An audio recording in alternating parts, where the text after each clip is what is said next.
भारत माता की जय।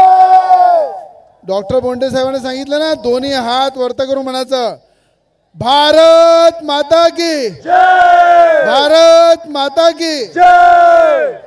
आज या ठिकाणी दहीहंडीच्या कार्यक्रमामध्ये सगळे आलेले आमचे या ठिकाणी जे दहीहंडीमध्ये ज्यांनी भाग घेतला या सगळ्या टीमचं मी अभिनंदन करीन। या ठिकाणी आमच्या अमरावती जिल्ह्याचे महाराष्ट्राचे राज्यसभेचे खासदार डॉक्टर अनिल बोंडे साहेब उपस्थित आहे।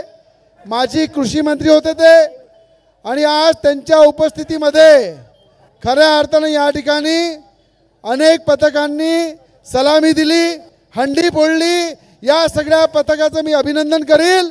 आणि या ठिकाणी आपण तुम्ही पाहिलं, दरवर्षीप्रमाणे या ठिकाणी आपण दहीहंडीचा प्रोग्राम घेतो। सगळ्या अमरावतीकर आनंदामध्ये हा प्रोग्राम साजरा करतात। पण एक आहे की या ठिकाणी आपण सगळ्यांना माहित आहे की मागच्या वेळेस जेव्हा जेव्हा हंडी फोडली तेव्हा नवनीत राणा अमरावती जिल्ह्याच्या खासदार होत्या। पण आज एवढा विकास केला, जनसंपर्क ठेवला, लोकांना गोरगरिबांना मदत करणे, त्यानंतर सुद्धा 5 वर्ष मेहनत केल्यानंतर नवनीत राणाला घरी बसावं लागलं। नवनीत राणा घरी बसल्या नाही। आज देशाच्या पंतप्रधान मोदीजी त्यांच्या मंत्रिमंडळामध्ये केंद्रीय मंत्री असते, त्यांना आज घरी बसावं लागत आहे। आज तुम्हाला माहित आहे, भाऊसाहेब पंजाबराव देशमुखांनंतर या जिल्ह्याला केंद्राचं मंत्रिपद जर मिळालं असतं तर नवनीत राणाला मिळालं असतं।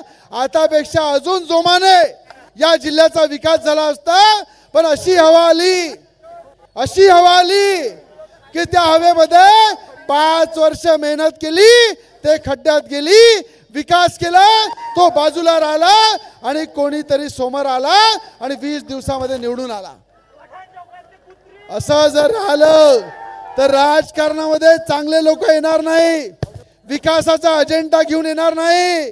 विकासासाठी या अमरावती जिल्ह्याचा आवाज बनून त्या पार्लमेंटमध्ये आवाज काढणार नाही। या जिल्ह्यामध्ये जो विकास झाला तो दिल्लीवरून जो खेचून आणला, तो या खासदार नवनीत राणाने जेव्हा आणला तेव्हा सगळ्यांकडे एकच अपेक्षा होती की ज्या ताकदीनं या अमरावती जिल्ह्याचा विकास, जनसंपर्क ज्या ताकदीनं नवनीत राणाने केला, त्यांना ताकदीनं निवडून यायला पाहिजे होत्या। पण आपला पराभव झाला। हे अमरावती जिल्ह्याच्या विकासाचा पराभव झाला। अरे काही मूठभर नेत्यांनी ठरवलं की नवनीत राणाला पाळायचं आहे, पण एक लक्षात ठेवा, त्या नेत्यांचं जे मनामध्ये होतं ते झालं, पण या जिल्ह्याचा विकास थांबला, या जिल्ह्याचं हित होतं ते थांबलं। हे अमरावती जिल्ह्याचं नुकसान झालं। आज या ठिकाणी दुःख पण होते की दिवस रात्र काम करतो, गोरगरिबांसाठी लढतो, शेतकऱ्यासाठी आंदोलन करतो, ज्या ठिकाणी आमच्या जनतेची आवाज आहे त्या आवाज बनून आम्ही काम करतो, तरी आम्हाला पराभवाला सामना जावं लागलं। हे दुःखाची बाब आहे। म्हणून आपल्या सगळ्यांना हात जोडून विनंती करतो, राजकारणामध्ये जर चांगले लोक टिकले पाहिजे तर त्यांच्या कामाची पावती मिळाली पाहिजे, त्यांना आशीर्वाद मिळाला पाहिजे, ताकद मिळाली पाहिजे। जर खोटा नाटा प्रचार करून जर मतं मिळवत असतील तर असं राजकारण संपलं पाहिजे। अरे छत्रपती शिवाजी महाराज असो की भारतरत्न डॉक्टर बाबासाहेब आंबेडकर असो, तुम्हाला सगळ्यांना माहित आहे की संविधान हे सगळ्यांच्या हृदयामध्ये आहे। संविधानाचा प्रचार करून संविधान बदलणार आहे, खोटा प्रचार केला, खटाखट 8,500 रुपये सगळ्यांच्या अकाउंटमध्ये येणार आहे, त्याचा खोटा प्रचार केला, आणि त्या खोट्या प्रचारामुळे नवनीत राणाचा पराभव झाला। आज तुम्ही विचार करा, अरे संविधान हे आमची ताकद आहे, संविधान आमच्या हृदयामध्ये आहे। कोणाचा बापही आला तर संविधान बदलू शकत नाही, ती संविधानामध्ये ताकद आहे। पण आज काय झालं, संविधान बदलते म्हणून आणि त्या ठिकाणी खटाखट सगळ्यांच्या खात्यामध्ये 8,500 रुपये जाणार म्हणून कोणी कोणाला पाहिलं नाही, फक्त एकतर्फा मतदान केलं आणि चांगला उमेदवाराला घरी बसवला. म्हणून या ठिकाणी मी सगळे युवक आहे, तुम्हाला सगळ्यांना माहीत आहे या जिल्ह्यामध्ये अनेक नेता एक तरफ आणि रवी राणा एक तरफ. आणि जेव्हा मी लढतो तेव्हा अनेक नेत्यांच्या पायाखालची वाळू ही खाली घसरते. आणि अनेकांनी म्हटलं आग जली है तो धुआं निकलेगा, आणि आग जली है तो धुआं निकलेगा, तो ध्यान रखना यहां आग लगी है तो वहां भी आग लगने वाली है. कारण की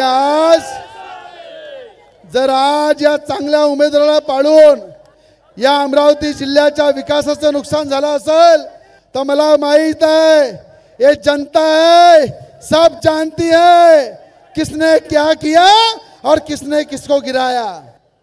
इसका हिसाब आने वाले 2 महीने में चुकाना पड़ेगा. ये जनता है, सब जानती है. म्हणून येणाऱ्या काळामध्ये मी एवढंच सांगेल की या राजकारणाच्या लढाईमध्ये फक्त राजकारण नाही तर 90% समाजकारण झालं पाहिजे. प्रत्येक गोरगरिबाच्या डोळ्यामधले अश्रू पुसले गेले पाहिजे. शेतकऱ्याला न्याय मिळाला पाहिजे, कष्टकऱ्याला न्याय मिळाला पाहिजे, या युवकांच्या हाताला रोजगार मिळाला पाहिजे. हे खऱ्या अर्थानं राजकारण झालं पाहिजे. आज तुम्हाला माहित आहे या ठिकाणी डॉक्टर अनिल बोंडे साहेब आलेले, त्यांनी पण आपल्या भावना व्यक्त केल्या. अरे आज हजारो लोकांचे ऑपरेशन केले गरिबांचे, अनेक गरीब लोकांना शिक्षणासाठी मदत केली, गोर गरिबांचे लग्न आहे त्यांना ताकद दिली. कुठल्याही प्रसंगी कोणी आलं कधी रवी राणाच्या दरवाजातून बाहेर गेला नाही. सर्वसामान्याचा आमदार म्हणून जनतेमध्ये राहतो, जनतेमध्ये काम करतो. मला विश्वास आहे की येणाऱ्या काळामध्ये काही अनेक नेत्यांनी जरी ठरवलं की एक व्हायचं तरी आता जनता जागृत झालेली आहे. ते सगळ्यांना माहीत आहे की रवी राणाला ह्या जनतेची ताकद जिथपर्यंत आहे तिथपर्यंत कोणी धक्का लागू शकत नाही. ही ताकद माझ्यासोबत आहे, ती सोबत नेहमी मला आशीर्वाद देत राहील. देत राहील ना आशीर्वाद? हात वरती करा, कोण कोण आशीर्वाद देणार आहे? हो पक्का आहे ना? इकडे सगळे आशीर्वाद द्या ना. अरे 5 वर्ष मी काम करतो. मी सगळ्यांकडनं एकच विनंती करतो की इलेक्शनचे 5 दिवस फक्त रवी राणाला द्या. पुन्हा रवी राणा 5 वर्ष तुमची सेवा करेल हे सुद्धा तुम्हाला मी वचन देतो. फक्त 5 दिवस द्यायचे आहे. 5 दिवस रवी राणा आपल्या सेवामध्ये आहे. या ठिकाणी महाराष्ट्राचे मुख्यमंत्री, महाराष्ट्राचे उपमुख्यमंत्री, आज तुम्हाला माहित आहे माझी लाडकी बहीण या योजनेला समर्पित दहीहंडी आहे. आणि या ठिकाणी या दहीहंडीला आमच्या बहिणींना आपण समर्पित केलेलं आहे.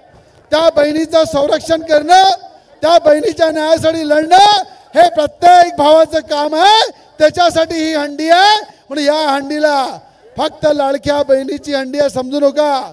या प्रत्येक बहिणीच्या संरक्षणासाठी प्रत्येक भावाने उभं राहिलं पाहिजे. तिच्या संकटामध्ये तिला न्याय दिला पाहिजे, ताकद दिली पाहिजे. हे सगळ्या भावांकडनं, या युवकांकडनं मी विनंती करतो. आणि या ठिकाणी आपल्याला माहित आहे या अनेक प्रशासक आहे, पोलीस विभाग आहे, अग्निशामक आहे, महानगरपालिका आहे. पोलिसांचं सुद्धा मी धन्यवाद मानतो. अमरावतीचे CP रेड्डी साहेब यांचं सुद्धा धन्यवाद मानतो. मनपा आयुक्त कलंत्री साहेब यांचे धन्यवाद मानतो. MECBचे सगळे अधिकारी, फायर ब्रिगेडचे सगळे अधिकारी, या ठिकाणी जे जे अधिकारी इथे काम करतात, सेवा देत आहे, सगळ्यांचे आभार व्यक्त करतो. आणि या ठिकाणी ज्या लोकांना दहीहंडीमध्ये त्रास झाला, रस्त्यावर ट्रॅफिक जाम झालं, याबद्दल सुद्धा मी माफी मागतो. हा कार्यक्रम आहे. या कार्यक्रमामध्ये काही लोक आनंद घेतात, काही लोकांना थोडा त्रास होते, त्याबद्दल सुद्धा मी दिलगिरी व्यक्त करतो. आणि आपल्या सगळ्यांचा सदैव आशीर्वाद असाच माझ्या पाठीशी राहो. अनेक लोकांच्या न्यायासाठी याचप्रमाणे मी लढत राहो. तुमची ताकद माझ्यासोबत राहो. आज या ठिकाणी एक गरीब विद्यार्थी आहे ओम गणेश काळकर. आपण कार्यक्रम घेतो, कार्यक्रम करून घरी चालला होतो, पण ओम काळकर याचे वडील मजदुरी करतात.